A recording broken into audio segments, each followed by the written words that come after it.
How can players destroy magic items when you are the DM? In D&D 5th edition, it's pretty much, unless the magic item says there's a way to destroy it, they're usually like pretty indestructible, is like the assumption. Is that how we do it? So I did a whole video on how to destroy artifacts. So I was actually watching that video trying to remember everything that I'd written down and come up with in the past. Black puddings in the past would have messed up magic items. In 5e for me, they still do. Like the rust monster, yeah, you putting in that line that don't affect magic items did not help, because I just ignored all of that completely. And my players know this. I use rust monsters in herds, not in ones and twos, okay? So it's more like the Benny Hill show when you have to contend with that.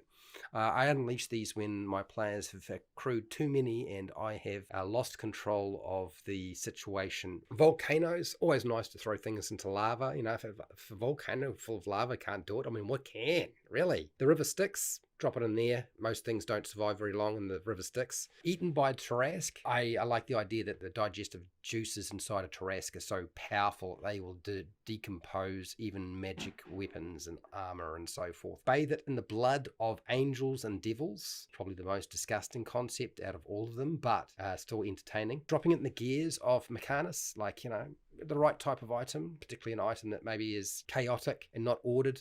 You just drop it in the gears and just it's all crunched up and it's gone. Unforging the item, there are some things that you just have to unmake. You can't actually destroy, you have to go and unmake it. The wish spell, obviously, is a pretty obvious one. And Coca Cola, dropping it in Coca Cola. Some stuff I came up with was like taking it to the plane of existence it was forged and taking it to, like, kind of to be unmade, like you were talking about. I've heard some people talk about alignment language, which in no way like exists in 5e, but like if you can learn like the alignment language of the weapon, like maybe you can do something with that.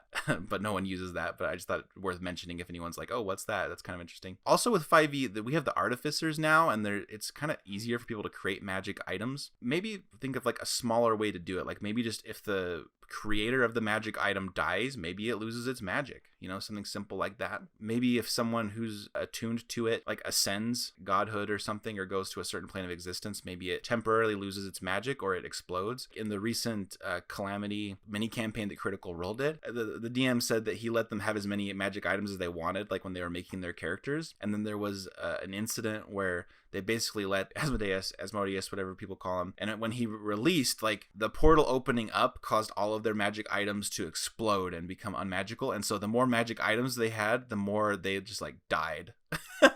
And it was like pretty intense. And so I'd like to have those kind of situations where it's like, oh, your magic items could work against you when you get a little too involved with powers greater than yourself. Some of my players really are attached to their magic items, and the point of D&D is to have fun, and they don't want things they're attached to be taken away. They don't want me to take their toys. So I haven't explored this a whole lot. It's been mentioned twice already. I think unmaking magic items is the route I would go most likely if I ever end up having to destroy something. If it can be created, it should be able to be uncreated in the same way. So it would be like a weeks, months, years long process to disenchant and melt down like a legendary magic sword or something. There is also in earlier editions the 9th level spell Mordenkainen's Disjunction, and this spell was specifically made to break magic items, even legendary items and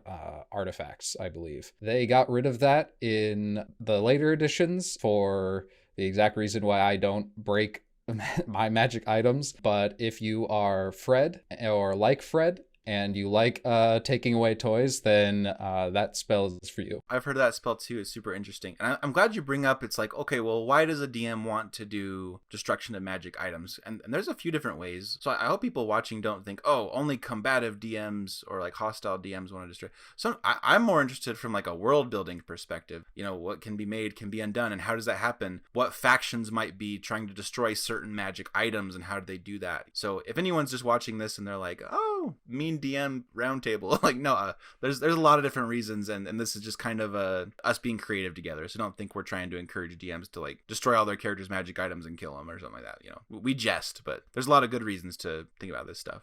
Should have premised that. So I think I read this a bit different. I was reading it as like, I guess more kind of like the team toys. Like I didn't think of it as like a trying to destroy the One Ring Mount Doom situation as they get more just like, like your player got it one and you are trying to take their toys in a way. And so the first one I thought of was like Thor's hammer. Basically, like you have to be worthy of the item. So you find a sword, you find a shield, you find whatever, and your character, you match it to a character based off who they are. But then if they start changing that might be a good way of kind of keeping quote unquote alignment, especially if you have a party that you have trouble with that. You have, your paladin is good and holy and stuff like that, and then all of a sudden he starts killing villagers. Well, now his sword finds him unworthy, that kind of thing. Not saying that like, here, you use this as a beat stick to round up your group, but it might be one of those like kind of motivation things. It's like keep consistent with your character, and here's your magic item for it. Another one I thought of that's more, I think probably more common is uses. I don't like it,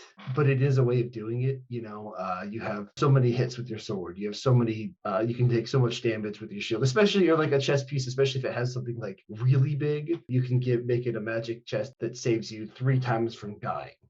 So a hit that would take you out would only take you to 1, and that only happens 3 times, something like that, where it's like really a gnarly effect that would break the game if it was permanently. You could also do like a temporary magic item that's like, well, quote unquote, while they need it. So I think this is really cool. I get it with like sentient weapons, and I've played with those a couple times where like, the axe wants to help the group, so it'll help you as long as you're doing this mission. So this axe wants to protect the village because it was wielded by the man who made the village. Well, cool. It'll help you as long as you're fighting the ogres who are trying to destroy the village. Once that's done, he's gone. No, he's no more. Something like that, where just it helps you with that task and then it can be done. And then the one that I thought of where it's more Mount Doom, where you're trying to break a cursed item. I like to kind of like throw a little bit of a twist. So your players have this cursed breastplate, and it's really destroying it. It adds 3 fatigue or something like that, and you guys just hate it. You've tried everything. Have you tried asking it nicely to leave? And that's all you have to do to break a cursed object. Nobody ever tries to ask nicely. It's the first thing you should try doing. I love that, Alex. And you reminded me, so Kevin, you did a video about sentient magic items that I was like, yeah, I really need to use those more often. I've had really good experiences with those. And Alex, you just totally reminded me of that. And it'd be really interesting if there was kind of like a Aladdin and the genie sort of thing, like the soul in a magic item wants to be released or returned home or placed somewhere. Maybe you don't have to destroy it, but it just wants to go back to the throne where it's meant to be because it's a lost heirloom of some fae queen or something like that. Who knows? Sentient items can be a lot of fun to play with, and their destruction and their goals. And maybe there are different sentient items where like, I'm only going to work for you if you destroy this other item if we come across it. And so like maybe there's like a rival weapons and maybe your rival has that weapon. That's a different topic, I guess, but I think it's very adjacent, and I think it's inspiring, and it's a lot of fun to explore. Well, a lot of these that I wrote down have been covered by people, so that there's, I guess for me, I've always thought, and especially playing in the old days where things did get destroyed a lot, potions and scrolls and things like that, if you take massive damage or they can get smashed, I never thought of those as being indestructible. I've always thought that you had to get into the wondrous items or very rare, something like that. And I feel like because of the whole, the organic whole is stronger than its constituent parts, right? Once it gets together in the weave, and that's why magic items last so long. When a creature, someone is killed and everything's gone away, there you find their items, right? Their magic, because it doesn't like wear out, and there's something indestructible. And a lot of the stuff Fred brought up was very much, throwing it in the plane of chaos, or whatever, in the volcano, and all these kind of big things. And I think for big items, you've got to go to some place where it was forged. You've got to find a spell that's very rare, another artifact, something like that, in order to destroy this. But I would also say, looking at you collected in this thing, you gave us all the different crafting of items rules in the DMG, the player's handbook, and other things. If you allow crafting, and that's a whole other question, but if you do, it seems like you might be able to craft, as someone mentioned, to destroy an item. However, should this be more difficult and more expensive, and should there be risks, right? If you're going to undo the magic of some item through some ritual and some things, what if it goes wrong? the easy answer is it blows up and whatever, but what if it in the weave it does something, let's say, and some transmutation device or something, and suddenly you are transmuted or teleported, or something bad happens, and you know that there's a risk to this, right? And of course, players are, how often are they, unless they have a cursed item, how often are they going to try to destroy their items? You know, they're going to try to keep them as long as they can. So I agree with the limitations. We always limited ones. We never had the, you know, recharge. I mean, obviously, if you use it right up to the end, there's a chance it could not be recharged, that kind of thing. And the other thing, of course, is people take them, right? Because I'm not a big fan of the TPK. People capture you and say, okay, and they take your items and they either make you a prisoner or do something, you know, whatever, or put you in the arena or however you do that, but they're going to take your items. And if you've got powerful items and some creature detects this, you know, you are a target for that creature. And the other thing about this is how much magic is in there in your world, how powerful these items, because when the players look in the player's handbook and they see all these amazing items or in the Dungeon Master's Guide and they want to use them, right? If you start handing those out, they just become, it changes your game so much. But I would say powerful creatures detect the fact that you are just loaded down, pull out my wondrous fly, or my boots of leaping, or my this or that. You're just got a target on your back. And of course, they do have the attunement rules and this to limit that, to limit everybody having this grab bag. So I guess my point is, I think it should be difficult to destroy, especially powerful items, but not impossible. It really comes down to handing them out. If you hand out a ton of items and you're changing your world, why are you doing that? Is that something? I know they all have to, the attunement thing changes that ratio a bit. I just think, again, if you can craft them, you can destroy them unless they're an artifact, and then they have to go into Mount Doom or whatever. I'm in a campaign right now where we have an NPC in the party who has a very powerful magic item. Powerful, and it makes them immortal. And all of a sudden, like, we were just like moseying around, and all of us, we were in a jungle, and like 8 frost giants suddenly showed up, and we're like, we've been hunting you down to the NPC. And I'm like, I felt like Deadpool. I like looked in the camera and I was like, what? First of all, I like magic items to be more rare, or like kind of like lower magic settings. And so if like everyone's just got magic items, it doesn't feel so special. But I also like it when, like, if you have magic items, like, people notice you, and especially like certain creatures might be like, oh, you know, like dragons might be like, I'll let you live if you drop those where you stand, you know, like that sort of stuff. I totally agree that you become a target. You become someone who, we've got all this stuff and I want this stuff. The other thing is, and this is something I've complained, I mean, it's not as bad in 5e, but when you played 3.5, you know, we used to run groups of NPCs. You almost always got into a beef with someone, and you had a group of NPCs that were your enemies, and they were constantly competing with you in the world, and they were finding out about some lost dungeon, and they were going here and there. And you could roll that. When they got into the 3.5, the feats and everything, it just became such a pain to, as a GM, to run these parties, right? But it's a little easier now. But those are the type people, if you have NPCs in your world, not just monsters and things, and they see your group and they see these guys have items, they're going to stalk you. They're going to potentially try to rip them off, or get into a beef, or you know, and that's the kind of thing, you're asking for trouble. It's just like going into a rough bar and pulling out your wallet, and you've just got wads of hundreds in your wallet. People see that and go, I'm going to follow that guy outside, right? So to me, that's one way to control magic items. Oh, absolutely. And players do that. If they see someone, it's like, oh, they have a really nice staff, it looks like it might be magical. Players are like, just give me a reason. If they even look at a child a little wrong, they're evil and they deserve death, and I'm taking that. You know, like, that's how players are. Kevin probably does remember the disenchanter, which used to squirt out a liquid and it would disenchant any magic item that it covered. And the boulette, the original boulette, which if you look at 5e, it doesn't work this way, but boulettes were designed to eat characters that had magic items on them, and the digestive juices were so strong, it wouldn't just digest the character really quickly, it would break down all the magic items that they had on as well. With the exception of the boulette, things like the disenchanter and the rust monster, they were designed not to be a challenge in battle. Like, they just aren't. The only thing that makes them scary is the fact that they could hurt magic items, and that's why they were put there in the game. And I think we need to sort of make it clear, you don't want magic items to be super easy to destroy, but they need to be destroyable. And there needs to be, I mean, with artifacts, 5e, one of the things I did with artifacts in 5e is there's lots of different criteria.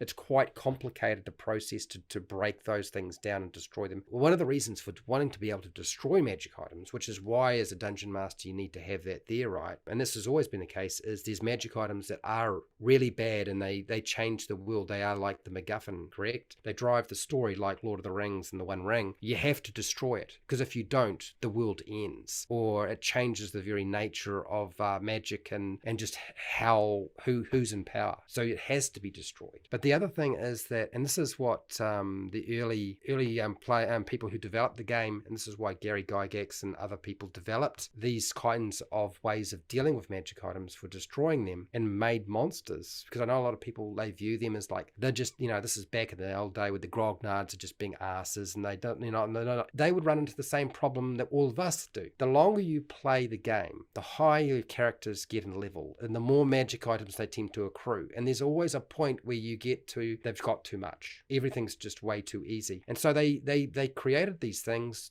for a purpose. And that was so that players knew that they could lose their magic items. They're not going to throw their magic item into a lava pool or into the river Styx, or cover it in the blood of some angel, or throw it down the throat of a Tarrasque after waking it up. They're not going to do those things. So you actually had to make a monster, and you had a variety of monsters that you would use for that very purpose. And you usually didn't bring those things into play early on in the game because there weren't any magic items to deal with. Like, they didn't have them. You brought them in later on, I know it sounds strange, but actually rust monsters at higher levels actually make perfect sense if they can destroy magic items, because that's where you win it when you want to use them. It's not about whether they can kill a rust monster in one blow. It's the fact that if they get to go first, you're going to lose one of your items, because it's going after the armor or your sword or your weapon, and that's going to be it. You either got to run away, or you got to roll really good on that initiative, and there's a good chance you might lose something. So they were actually there as a balancing mechanism. Kevin, you'll tell me if I'm wrong, but that's my understanding. Another thing is, if you